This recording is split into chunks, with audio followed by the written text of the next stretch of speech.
सभी के लिए विनम्रता के साथ आदर करते हुए और मैं अपने ऋषियों के सम्राट महर्षि दयानंद जी को सत सत नमन करता हूँ। और मित्रों, अब कुंडलिनी शक्ति का कुछ विस्तार दे रहे हैं कि आखिर कुंडलिनी क्या है। हठयोग परंपरा में कुंडलिनी शब्द सर्वाधिक महत्वपूर्ण है। हठयोग साधना का मुख्य उद्देश्य कुंडलिनी शक्ति को जागृत करना, जिसके द्वारा साधक उच्च स्थिति प्राप्त करता है। इस शक्ति को पश्चिमी विद्वान सर्पवत बाल यत्वंता अग्नि कहते हैं। मैडम ब्लैवेस्टकी ने इस विश्वव्यापी विद्युत शक्ति कहा है,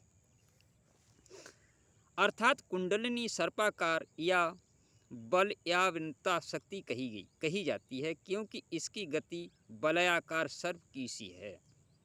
योगाभ्यासी यति के शरीर में यह चक्राकार चलती है और उसमें शक्ति बढ़ाती है।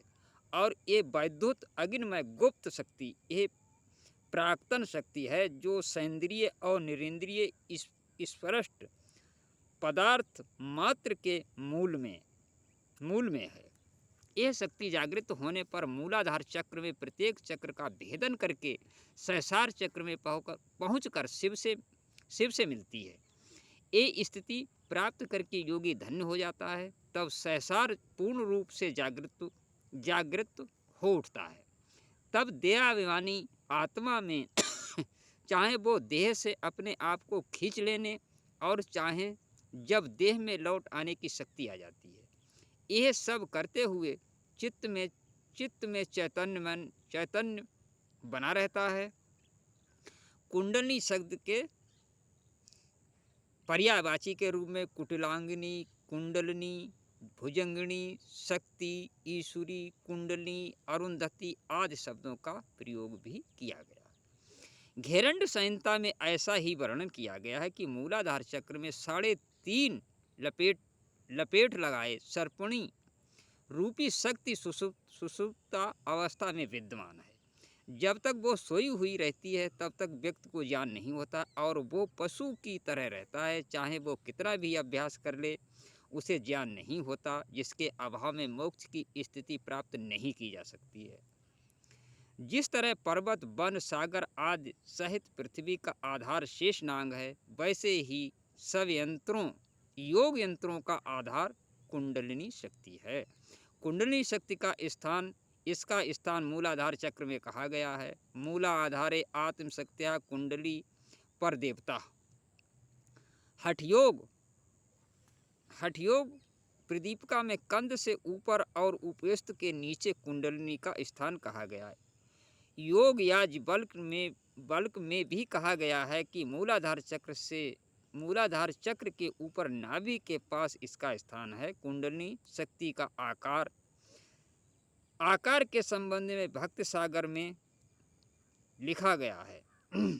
सवा बिलस्त की जाकी देही तामे अस्तित्व जीव स्नेही, नागिन सूक्ष्म जानिए बाल सहसवा भाग, और शुक्र देव कहे आकार की रक्त वर्ण जीवनांग, नाभि ठौर ताका है बासा पद्म राग मणियों प्रकाशा, 8 लपेटे बोई जानो ताते शक्ति कुंडली मानो।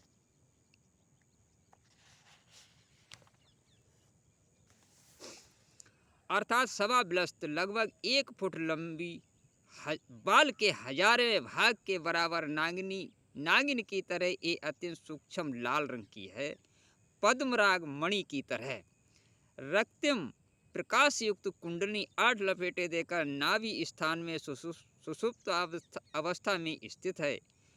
योग याज्ञवल्क्यम में भी 8 प्रकृति रूप 8 कुंडल लपेट की चर्चा की गई है। यहाँ सर्पणी रूपी कुंडलिनी द्वारा 8 लपेटे लगाने की चर्चा की गई है तथा उसे नाभि स्थान में अवस्थित कहा है, जबकि हठयोग प्रदीपिका में 3.5 लपेट का मूला आधार या केंद्र स्थान बताया गया है।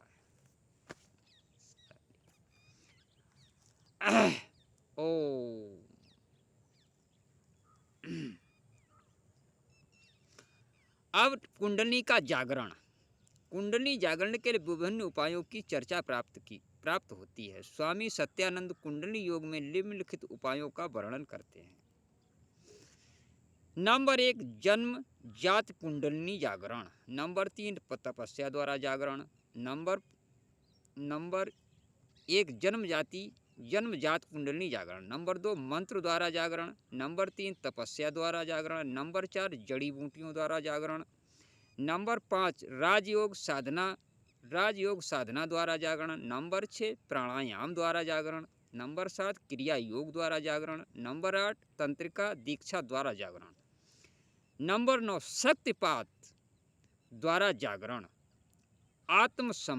आत्मसमर्पण द्वारा जागरण। अब शक्तिपात द्वारा जागरण मतलब बिल्कुल निर्बल हो जाए, उस स्थिति में भी कुंडलिनी जागृत हो जाती है।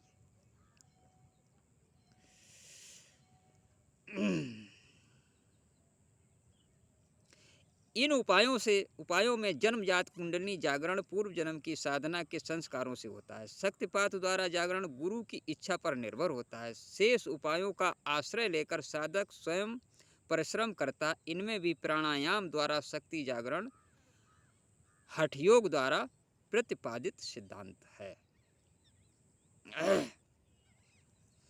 अब इसका शेष वर्णन हम आगे के वीडियो में देंगे। तब तक के लिए मैं आप लोगों से क्षमा चाहता हूँ और सबके लिए नमस्ते। ओम तत्सत।